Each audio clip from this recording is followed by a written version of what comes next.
Ok, retour à notre couche développeur. Si vous avez déjà installé les différents outils, vous avez déjà installé VS Code, Node et tout ce qui est associé, et bien évidemment, il est temps de passer à la pratique.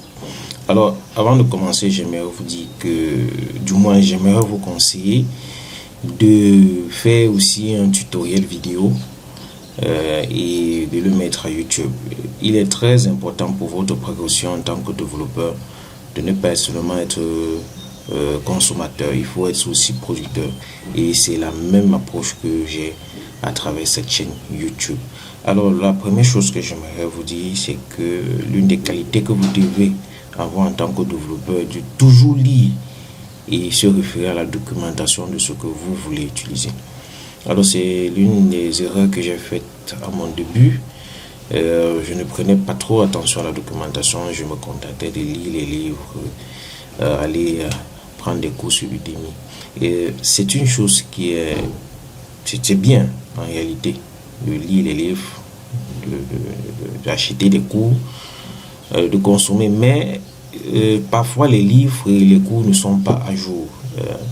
Malheureusement ou heureusement, le développement web est un domaine qui évolue très rapidement. À peine vous avez lu un livre qui a une technologie qui sort, du moins une mise à jour qui sort, et cette mise à jour ou cette nouvelle version peut être incrémentale, c'est-à-dire ça ajoute un plus avec l'ancienne version, ou du moins l'ancienne version, comme elle peut être révolutionnaire, elle casse directement le chemin qu'elle avait pris avec la précédente version. Et si vous ne savez pas lire la documentation, vous ne serez pas à jour. Donc il est très important de savoir lire la documentation. Je vous conseille cela vivement. Si vous lisez, vous ne comprenez pas, vous pouvez parcourir le tutoriel sur internet et revenir lire. Apprenez à lire la documentation. Une fois que vous avez la maîtrise dans la lecture de la documentation, qui parfois, je le sais, est très difficile à déchiffrer, mais une fois que vous avez acquis cette qualité, il est clair que vous allez progresser plus rapidement et être à jour. Alors, nous continuons à lire les documentations. Alors, nous allons opter pour une approche progressive. Comme je l'ai dit précédemment, même lorsqu'on faisait l'API, c'est une approche progressive. J'ai parlé de proof of concept, c'est-à-dire une démonstration de faisabilité.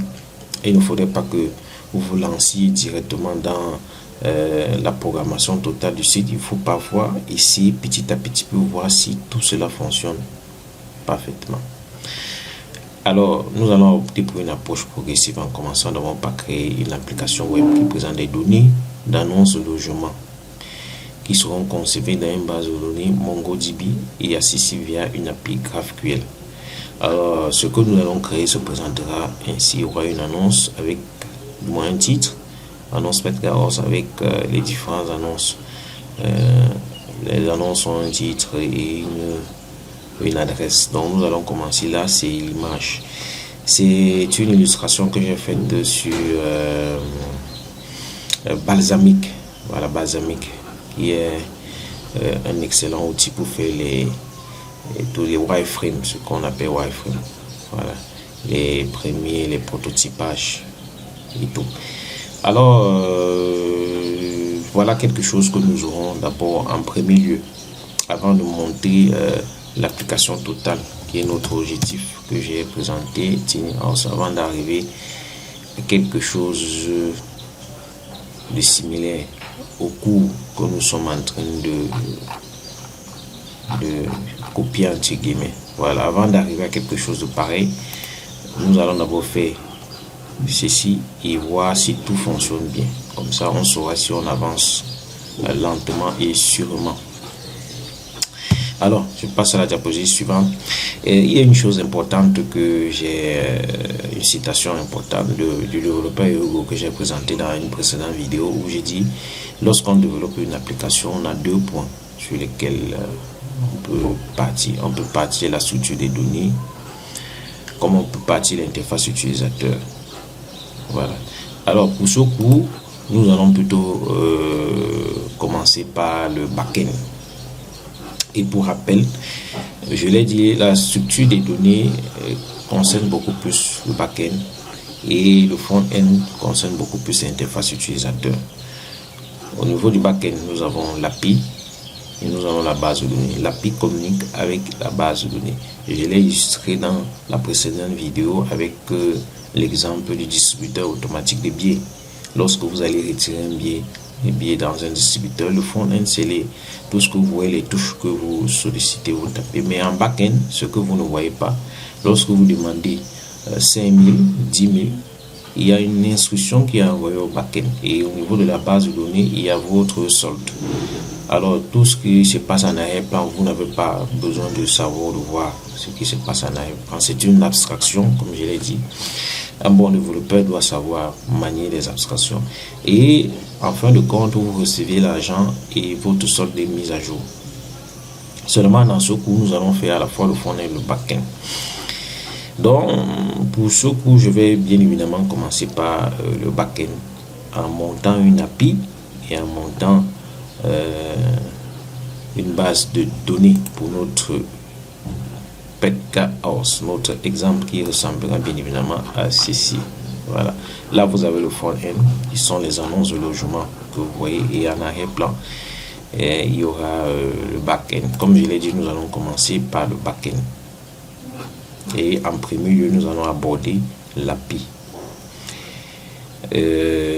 Pour l'API, nous allons nous baser sur la technologie Apollo. Comme je l'ai dit tantôt à l'introduction du cours, l'API, nous allons nous baser sur Apollo. La base, nous allons utiliser Mongo. Et pour l'interface utilisateur, nous allons utiliser React. Ce sont des technologies qui nous servent à atteindre notre objectif, qui est la mise en place de notre site d'annonce de logement. Donc, l'API GraphQL sera mise en place grâce à Apollo GraphQL, qui est parce que GraphQL est une spécification et l'implémentation de cette spécification a été faite par Apollo à travers cette magnifique technologie que nous allons utiliser pour mettre en place notre API GraphQL. Et c'est en cela que je referme cette courte vidéo. Et dans la prochaine vidéo, bien évidemment, je vais vous présenter Apollo GraphQL et le schéma qu'on va prendre pour arriver à notre API. Ne l'oubliez pas, nous sommes encore ici. C'est le back-end que nous voulons implémenter. Nous allons commencer par l'API. Une fois que nous allons commencer par l'API, nous allons mettre en place la base de données et gérer la communication entre les deux. Une fois que tout cela sera fini, nous aurons terminé avec notre back-end et après nous pourrons entamer avec notre front-end. Alors, rendez-vous à la vidéo suivante pour la présentation de Apollo qui nous servira bien évidemment à mettre en place notre API. Application programmation. Application programme et interface, c'est une interface de programmation. Merci, à tout de suite.